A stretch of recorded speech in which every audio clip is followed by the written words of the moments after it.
Feedback is most effective when it is given during the learning process and equips students to grow towards their goals.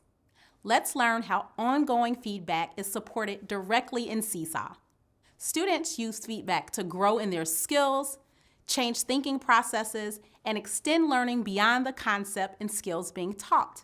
The comment tool in Seesaw allows teachers to give constructive feedback that supports students to meet their goals.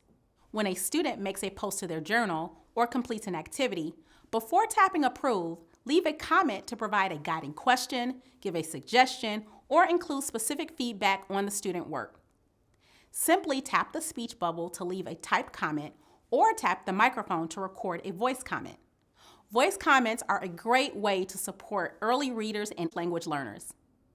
Voice comments are also a good way to make connections and personalize the feedback for students. When students receive feedback via comments, they will receive a notification in the Notifications tab of their Seesaw journal.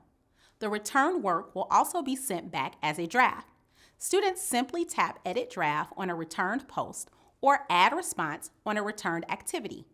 The comments open inside the Seesaw canvas, allowing students to view and respond to the feedback while they are working without having to toggle to the Notifications tab.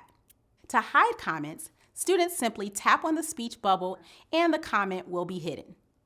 Providing feedback via the comments feature in Seesaw provides for a continuous learning loop which supports students to reflect on their learning and revise their thinking. Your challenge this week is to use the comment feature to provide feedback to your students.